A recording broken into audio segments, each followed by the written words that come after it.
जानो नाङि जाथाया जानानै थांबाय आरो बे जानो नाङि जाथाया जाना थांनायनि उनाव गोबां मानसिया डेम'क्रेसिनि गियान होनायखौ नुदों। पाब्लिक प्रपार्टिसखौ जाय सम्पतिखौ जोङो गावनि थैखौ दान होनानै जिउ बावनानै बावसोमनानै मार्टियार जानायनि उनावसो मोनबोदों बे सम्पतिखौ फोजोबस्रांनायनि जेबो अधिकार गैया आरो बे फोजोबस्रांनाया बेबायदि फोजोबस्रांनाया पाब्लिक प्रपार्टिखौ बेबायदि फोजोबस्रांनाया बेबायदि भायलेन्सनि गेजेरजों बेबायदि खालामनाया निन्दा होथावना। बेबायदि निन्दाखौ होगासिनो थादों जों गावनिनो मानसिफोरनि आफादफोरा जोंनि बर'नि आफादफोरा गुबुन हारिनि आफादफोरखौथ' आं बेबायदि निन्दा होनाय नुवाखै नाथाय नुगासिनो थादों। स' आथिखालाव जों नुनो मोनदों जोंनि माखासे मानसिफोरा डेम'क्रेसिनि बहुद गियानि जानानै फैबाय। डेम'क्रेसि अथ'स बै बिटिसि बै बिटिआर बै बिएसि माइबा माइबि जिमान राइट्स बै गासैखौबो जोंनि माने बबेखानि जोंनि जि राव माने जायखौ जों स्कुलाव फरायबाय थादों दा जोंनि बे जि मिडियाम बे मिडियामनि नामाव बै मिडियामखौ लिरनाय हांखोनि नामावबो जों जिउ बावनो गोनां जादों।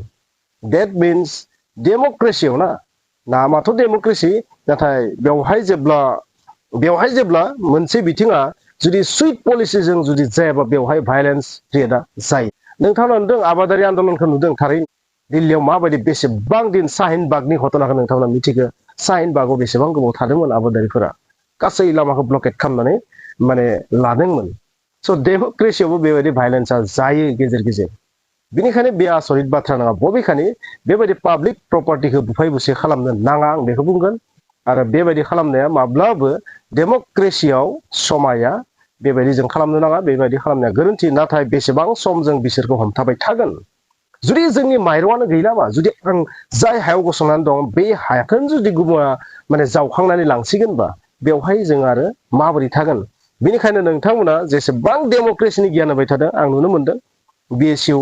सोरबा बनसु सोरबा आइजो आफाद बा गुबुन गुबुन गोबां सुबुंफोरा आरो एमसिएलए बिथांमोना स्पिकार बिथाङा जोंनि बिटिसिनि स्पिकार बिथाङा आरो गुबुन गुबुन नेता बिथांमोना जेसेबां बर' नेता दं इउपिपिएल जा बिपिएफ जा सबबो गियान होनायाव मुखुब डेम'क्रेसिनि गियान होनायाव मुखुब। नाथाय डेम'क्रेसिनि जाय गियानखौ बुंदों पाब्लिक प्रपार्टिनि जाय बाथ्रा नोंथांआ बुंबाय थादों बे पाब्लिक प्रपार्टिया जुदि जोंनो जेबो भेलुआवनो फैयाबा बै पाब्लिक प्रपार्टिखौ बुफायनायानो साबसिन। बेबायदि थिंकिंजों खामानि मावगासिनो थादों। बेबायदि थिंकिंआ जोंनि बर' मानसिफोरनाव फैबाय थादों। बेखौ जोंसो बुजिदों। जों साधारन इउटिउबारानो जुदि बेखौ बुजिनो हादोंबा नोंथांमोना मानो बुजिनो हायाखै? नोंथांमोना अनलि बै भायलेन्सखौ मानो नुदों? भायलेन्सआ थारैनो गोरोन्थि जादों। बुफाय बुसि खालामनामोन बे गोरोन्थि जादों। आंबो बुंगोन सासे ससियेल मिडियायाव भिडिअ बानायग्रा हिसाबै फरायसा नोंथांमोना बेबायदि खालामनो नाङा। बेबायदि खालामनाया गोरोन्थि आरो बेबायदि खालामनायनि खहाया जों गावनिनो फिन। आरोबाव सासे मानसिखौ आं बुंनाय नुदों जुदि बेवहाय लाठि चार्ज जानायमोनबा जुदि बेवहाय गुलि गावनायमोनबा आं मोनसे एग्जाम्पल नोंथांमोननो आंनि नोजोराव बेवहाय लाठि चार्ज जायोमोनबाबो गुलि गावनाया बेवहाय जानाय नङामोन। खारन बेवहाय जुदि गुलि गावोमोनबा पुलिसा प्रखाखना बा सोरबा सिआरपिएफ सोरबा फैनानै जुदि बेवहाय गुलि गावोमोनबा लाठि चार्जखौ बारा दोनदों जुदि गुलि गावोमोनबा बै बिटिसि सेक्रेटारियेटआ सेवांगार जानायनि पुरा चान्स दं। आरो बेखौ बुजिनानै आसाम सरकारा माब्लाबा पुलिसनो बे आदेशखौ होआखै। बे बाथ्राया रोखा। नोंथांमोना नुदों आबादारि बिग्रायनाय जादोंमोन बैहाय नरेन्द्र मदिनि सरकारा गरसेबो गुलि गावनो होआखै। एक बोसोर बिसोर थादों बेहाय 1 बोसोराव गरसेबो गुलि गावाखै। लास्टआव मदिया गावनो जेननांगौ जादों। आरो बै आबादारि जि आयेन बानायदोंमोन बानायखानाय आयेनखौनो सोलायफिननो गोनां जादों। कमप्लिटलि चेन्ज खालामनो गोनां जादों आबादारिफोरनि खोथाखौ लानानै। स' बेहाय गरसेबो गुलि गावाखैमोन। बिनिखायनो बेवहाय गुलि गावनाय नङा। नोंथांमोना सानना बेवहाय गुलि गावगोन आरो गुलि गावोबा बांसिनसो भायलेन्ट जानायनि चान्स दङ। बिनिखायनो नोंथांमोना जाय बाथ्रा बुंबाय थादों बेवहाय लाठि चार्ज माइबा चार्ज लाठि चार्जआ जानो हागोन। नाथाय जुदि बैहाय जुदि गुलि गावनायालागै फैयोबा जोंनि बिटिसि सेक्रेटारियेटआव भायलेन्टआ बांसिन जानायनि पुरा चान्स दं। स' आंनि आयदायाव बियो आरो बेखिनि आइडियाखौ आं साननानै मोनदों। बबेखानि बेहाय बुफाय बुसि खालामनाया गोरोन्थि। आं बेखौ बार बार बुंगोन बेबायदि खालामनो नाङा बे गोरोन्थि। स' डेम'क्रेसियाव मा बयबो आन्दलन खालामनायनि मोन्थाय दं बे बाथ्राखौ बयबो बुंबाय थादों। बेखौ बयबो बुंदों। नाथाय मोनसे बुस्थुखौ नुवाखै जों मोनसे बुस्थुखौ नुवाखै जाय मुरब्बि बै मुरब्बिया फैनानै फंसे वर्ड बुङाखै। दासिम फंसे वर्ड बुङाखै। बिथाङा मानो एनअसि हरनाय बे बाथ्राखौ बुङाखै। खारन वी वान हाग्रामा बे होख्रावबाय थादों नाथाय हाग्रामाया दिनैसिम नुजाफैयाखै। बे सबसे गिदिर मिस्टेकआ बेनो। खारन बे हिस्ट्रिख्रावनाया अब्लासिम जोबनाय नङा जेब्लासिम महिलारि बिथाङा बेवहाय फैनानै माबा मोनसे क्लियारेन्स होआ माबा मोनसे बुंफैनांगोन। सोरबा दुर्गा दासनो बर' नंगौना नङा मिथिया बर' रोङि बर' दुर्गा दास आरो जोंनि सोलोंथाइ एम बिथाङा बुंबाय थादों नाथाय बिथांमोननि बाथ्राखौ दिनैनि थासारियाव रावबो खोनासंनाय नङा बे बाथ्रा रोखा गोबानो सानो गावखौनो लिडार होननानै आंनि बाथ्रा खोनासंगोन नाथाय दुर्गा दास मोनबायदिनि बाथ्राखौ दिनैनि थासारियाव रावबो मानसिया खोनासंनाय नङा खारन एकदम परिस्थितिया बेलेग बे परिस्थितिखौ जोंनो बुजिदों नाथाय लिडारफोरा मानो बुजियाखै मिथिया दा बेहाय नेपालनि एग्जाम्पल लाबाय थादों श्रीलंकानि एग्जाम्पल लाबाय थादों बांलादेशनि एग्जाम्पल लाबाय थादों आमेरिकानि एग्जाम्पल लाबाय थादों मानसिफोरा माबायदि माने डनाल्ड ट्राम्प बिथाङा एकदम बांकार सिङाव गावखौ सारन लानो गोनां जादोंमोन बैफोर बाथ्राया फैबाय थादों बेवहाय स' नेपालनि बाथ्रायाबो मामोन नेपालाव मोनसे मिस्टेक खालामदोंमोनबा सरकारा अली सरकारा हेडशट स्टुडेन्टफोरा जेब्ला माने थान्दा भाबै माने धरना खालामबाय बिसोर मा खालामबाय पुलिस अर्डार होबाय हेडशट माने गुलिथ' गावदानो राबार बुलेटबो नंबा डाइरेक्ट हेडशट खाफालाव बिनि उनाव मा जाखो हेडशट गावना लाबाय लोगो लोगो बिनि सरकारा साननैसो उनाव खतम आरो सोरखौबा होसोनानै बुथारबाय स' बेबायदि जाथाया नेपालाव जादों स' नेपालनि एग्जाम्पलखौ मानसिफोरा लाबबाय थानायनि उनावबो मानसिफोरा बुजियाखै माने डेम'क्रेसिनि गियान होनो फैदों बहा डेम'क्रेसि दं बेवहाय डेम'क्रेसियाव मा जायो जेब्ला सोरबा धरना खालामो सोरबा हस्रिखावबा बै लिडार फैना क्लियारेन्स होनांगोन बेखौ कन्ट्रल खालामनो नाजानांगोन बेवहायथ' रावबो फैनानै जेबो बुंफैयाखै मेन लिडारा अब्ला माबोरै डेम'क्रेसि जाखो बे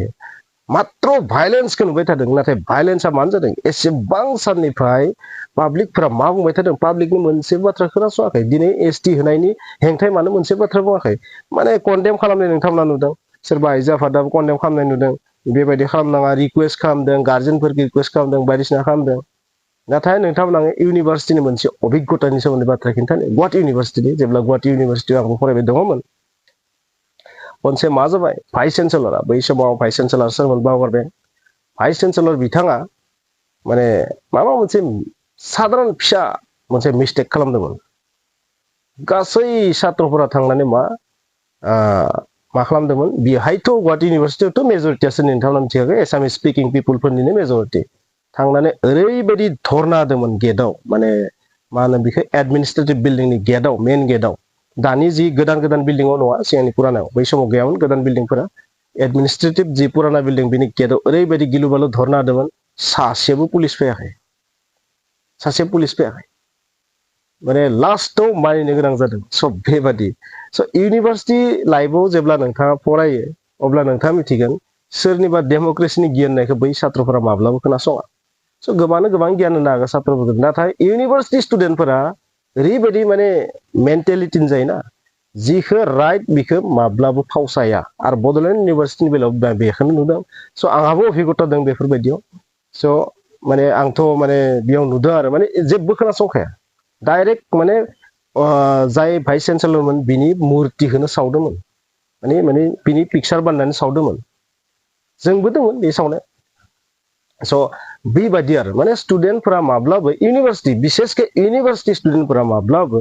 बै पलिटिकेल लिडारफोरनि बाथ्रा खोनासंनाय नङा खारन सेंग्रा सिख्ला गोजा बिसोरो थैहा गरम जाना थायो बेनिखायनो बै समाव नोंथाङा जुदि बिथांमोनखौ बुजायनो नाजायोबा उइदाउट एनि सलिउसन प्रपार सलिउसन नोंथाङा जुदि बुजायनो नाजायोबा भायलेन्सआ बांसिनसो जागोन नोंथांनि न'खराव जुदि इउनिभार्सिटि फरायनाय स्टुडेन्ट दंबा नोंथांमोना थारैनो बुजियै जानांगौ बे बाथ्राखौ स' इउनिभार्सिटि स्टुडेन्टनि मेन्टेलिटिया एसे डिफारेन्ट कलेज लेभेलनि नङा बिसोरो एसे डिफारेन्ट स्टाइलनि जायो एसे सेन्टिमेन्टआ बेलेग डिफारेन्ट टाइपनि जानानै थायो स' बेखौ नुनो मोनदों आरो बेनिखायनो आंनि बादिबा भायलेन्सखौ कन्डेम खालामनायजों लोगोसे इसे माने फेभारावबो बाथ्रा बुंनाया दरकार दं होननानै आं बुंगोन नङाबा बेनिख्रुइबो बांसिन भायलेन्ट नुनो हागौ बेथ' ट्रेलारसो ना बेथ' साधारनसो बेयो मोनसे इंगितसो नोंथाङा बुंना दे नोंथांमोना दा जेरै नोंथांमोना आंखौ बुंनो हागौ कमेन्ट्सआव जे नोंथाङा भायलेन्सखौ सापर्ट खालामदों न' भायलेन्सखौ जों माब्लाबा सापर्ट खालामा नाथाय बे जि भायलेन्स नुदों बे भायलेन्सआव इउनिभार्सिटि स्टुडेन्टफोरखौ नुनानै आं बुंदों आंनि अभिगतानिफ्राय संसाराव नोंथांमोना जुदि नायोबा नुगोन जोंनि बर' मानसियासो बेबायदि भायलेन्सखौ खालामाखै बर' स्टुडेन्टफोरासो दिनैसिम नोंथांमोना नुगोन फरायसाफोरनि आन्दलनाव बेबायदि भायलेन्स नोंथांमोना दिनैसिम नुवाखैनोखा ट्राइबेल स्टुडेन्टफोरनि भायलेन्स बेबायदि नोंथांमोना नुवाखै फार्स्ट टाइम नुदों नोंथांमोना बेबायदि फार्स्ट टाइम बेवहायनो नोंथाङा जुदि डेम'क्रेसिनि बहुत जुदि गियान होयोबा अब्ला नोंथांमोना डेम'क्रेसियाव मा जानो हायो बेखौबो मिथिनानै ला स' नेपालनि काहिनिया बेनोमोन मोनसे हेडशट गरनैसो हेडशट गावदोंमोन बास सोरखारा फ्लाबथांदो ओमफ्राय श्रीलंकानियाबो बेनोमोन श्रीलंकानियाबो सानदोंमोन बेबायदि डमिनेट खालामनो हागोन पाब्लिकखौ ब्लेकमेल खालामनो हागोन नाथाय बहुत सहायबाय 10-15 बोसोर बेबायदिनो सहायबाय पाब्लिकआ लास्टआव नोंथाङा नुबाय श्रीलंकायाव मा जादों हादर गारनानै खारनांदों बांलादेशनि बेलायाव बेनो माने हेडशट दा जाय माने जोंनि इन्डियायाव सरन लानानै दंफैयो बिथाङा बै समाव प्राइम मिनिस्टारमोन ना बिथाङा मा खालामदोंमोन बै स्टुडेन्टफोरनियाव हेडशट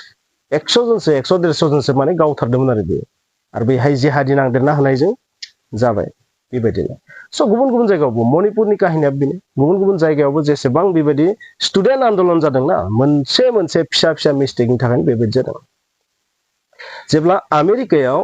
रेसिजमखौ लानानै गोसोम बिगुरफोरखौ मुगैयोना आमेरिकायाव बेखौ लानानै जेब्ला मोनसे बेबायदि सोमावसारनाय जादोंमोन मा जादोंमोन लास्टआव जेब्ला ओरैबायदि रागा जोंबाय गोसोम बिगुरनि मानसिफोरा आरो बिसोरजों सापर्ट थानायफोरा बिसोर माने व्हाइट हाउसआव सफैदोंमोन व्हाइट हाउस माने बिखाफोर जानानै फैदोंमोन सिगांथिं माने मा होनो बेखौ नेसनेल गार्ड ना मा होनो बिसोरखौ जि व्हाइट हाउसनि स्पेसियेल जि कामान्ड'फोर थायो सिकिउरिटि होग्रा नेसनेल गार्डस ना मायबा होनना बुङो बिसोरो मा खालामदोंमोन सिलाइखौ हमालासिनो आन्थुखौ रायनानै थादोंमोन माने जे बेबायदि खालामनाङा खारन गुलि गावनाया जुदि गुलि गावोमोनबा बै व्हाइट हाउसआ मा जागोन डेस्ट्रय जागौमोन साबोसे लाखिगौमोन कामान्ड' आर्मिया पुलिसा साबोसे मानसिखौ होबथानानै लाखिगौमोन हमना ला जों जुदि बिटिसि सेक्रेटारियेटनि बाथ्राखौ बुङोबा दिनै बेयो जोंनि एकदम मोनसे जोंनि थैजों बानायनाय मोनसे प्रपार्टि बेयो बे प्रपार्टिखौ नोंथाङा बेसेबां गोबाव लाखिगोन जुदि नोंथाङा मोनसे प्रपार सलुसनखौ लानानै फैयाबा खमसे खम मोनसे वार्डआनो मोनसे सलुसन ना जे आङो बेखौ हरदोंमोन बेखौ आं दिखांना लाफिनगोन बेबायदि बुङाबा सानसे नङा सानसे मा जागोन मा समाव मा सोर मा इन्स्टिगेट खालामनांगोन बुंस'नो हाया बेवहाय इन्स्टिगेसननि बाथ्रा बुंबाय थादों गोबाङानो इन्स्टिगेसन बुंबाय थादों ना सोरबा माबा मोनसे एरसना होदों सोरबा मोनसे जेगोना होदों दिखांनानै होदों उत्सा खालामनानै होदों मटिभेट खालामनानै होदों माइन्डखौ बेनिखायनो स्टुडेन्टफोरा डाइभार्ट जानो बेबायदि खालामदों नाथाय बे रियेल नङा आंनि नोजोर बे 30-20% रियेल जानो हागौ बेयो खारन बे मोनसे सेन्टिमेन्टनि बिसय सेन्टिमेन्ट बेवहाय हारिनि जोंनि थांना थानाय थैनायजों लोब्बा दं बे बुस्थुआ जोंनि जुदि राइट्सआनो थाङोबा जोंनो बे बिल्डिंखौ लाना मा खालामगोन बेबायदि सेन्टिमेन्टआ फैदों बेखौ मानो बुजियाखै जों मानसिफ्रा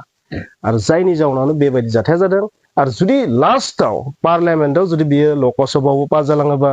जुदि राज्य सभायाव पास जालाङोबा बिनि उनाव हादरगिरिनिसिम जुदि सहैयोबा बोरैबा खुदाना खास्ता मा जागोन अब्लानिया जुदि हानि राइट्स पलिटिकेल राइट्स गासैबो जुदि थांजोबोबा मा जागोन जुदि कम्पिटिसनाव मा जायो जुदि जोङो बिसोरजों कम्पिटिसनाव जुदि फैनो हायो मोनसे थासारिखौ जुदि नुहुरोबा अब्लाथ' निस्सय नोंथांमोना जाय डेम'क्रेसिनि गियान होदों जाय हिंसा भायलेन्सखौ माने कन्डेम खालामबाय थादों बे कन्डेम खालामनाया जेबो भेलु थानाय नङा बुजिदो आरो बेनो जानो थांगासिनो दं होननानै आं बुंगोन से माइन्डसेटआ एसे सोलायबाय बहुतानो माने सब बुस्थुखौनो पलिटिक्स नोजोर नायो आसलते बर' मानसिफोरा बांद्राय पलिटिक्स नोजोर नायनानै लाब गैया ट्राइबेल मानसिफोरा खारन जों गासैबो बुस्थुखौनो दावहा नांनानैसो मोनखानाय स' जायफोरा एनडिएफबि आरो बिएलटि बिथांमोनखौ स्पेसियेलि बुंगोन जायफोरा भलन्टियार फोर्स बिथांमोनखौ बुंगोन जायफोरा पिटिसिएमोन नोंथांमोनखौ बुंगोन हाथियार हमदों एबसुआबो हाथियार हमदों स' हाथियारखौ मानो हमदोंमोन मानो गावलायनानै एसेबां थैनाय बियो बिखौ गावलायदो नोंथाङाथ' बयबो मिथिगौ एनडिएफबिआ एबसुनि लिडारखौ गावथारदोंमोन बिएलटि दे एनडिएफबि गावलायनानै थैदोंमोन बिएलटिआबो एबसुनि लिडारखौ गावथारदोंमोन एबसुआबो सोरबा बिएलटि गावथारदोंमोननो मोनसे समाव हाथियार हमदोंमोननो जोंथ' जोनोमानो गैयामोन बै समाव मिथिया स' बैफोरो मानो जादोंमोन मा जानि थाखाय बेबायदि जानाय भलन्टियार फोर्सखौ मानो दादोंमोन स' गासैबो हिस्ट्रिखौ जुदि नोंथांमोना नायोबा गासैबो मा खैसारानो आरो गासैबो जोंनि राइट्सनि थाखायनो मिसआन्डारस्टेन्डिं जानानै दावहाया जादोंमोन आरो फाइनाल सलुसनाव बेनो जोंनि राइट्सनि थाखायनो जों दावहा नांदोंमोन आरो लास्टआव बुजिनानै बेबायदि जोंनि मोननो गोनां बुस्थुखौ जों माखासे मोनदोंबो स' दावहा नांनानैसो मोनदों जोङो आरो बै समावबो भारतआ डेम'क्रेसियानोमोन डेम'क्रेटिक कान्ट्रियानोमोन नाथाय डेम'क्रेटिक कान्ट्रियावबो जों हाथियार लानानै दावहा नांनो गोनां जादों बेखौ नोंथांमोनाथ' निस्सय बुजियो बेनिखायनो हादरा डेम'क्रेसि नंगौ नाथाय बै डेम'क्रेसिया जोंनियाव बेसेबां लागु जादों बेबो साननो गोनां आरो जेब्ला बै बुस्थुआ डिसबेलेन्स जायोना बेलेन्सआव थायाना अब्लानो बेबायदि भायलेन्सआ जायो आरो बेखौ जोंनि लिडारफोरा बुजिनाया मोजां बै समाव जोंहा लिडार गैयामोन पलिटिकेल लिडार गैयामोन दाथ' पलिटिकेल लिडार दङ बैसोर मानो माने बबे गुदुंसियाव हाबनानै दं ओंखारनानै फैब्रा फैनानै बुं प्रेस कनफारेन्सआव बुंफै बै सात्र साथ्रिफोरखौ बुं आरो बेखौ बुंनांगोन सोर मेन जाय हेड लिडार बिसोर बुंनांगोन मात्र कन्डेम एन्ड कन्डेम बुंनो थाङोबा बै जि जानो नाङि अभाबनियाव जि जाथाया जालांबाय बिटिसि सेक्रेटारियेटआव बिटिसिएलआव बे जानो नाङि जाथाया जालांनायनि दायनिगिरियाबो लिडारानो जायो नङाबा सोर मानसियालाय थांना बुफायनो रनानै बुफायलाबायदो बिदि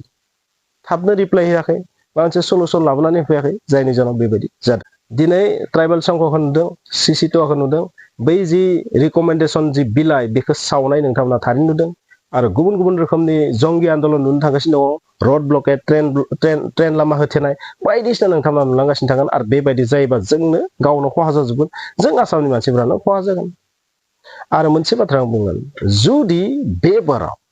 आसाम सरकारा जुदि बा भारत सरकारा जुदि बै 6टा जनगोष्ठीनो जुदि ट्राइबेलनि माबा मोनसे सलुसनखौ लानानै फैया बिसोरबो जाबायदि नोंथांमोना बिटिसि सेक्रेटारियेट नुदोंना बेबायदि जाथायखौ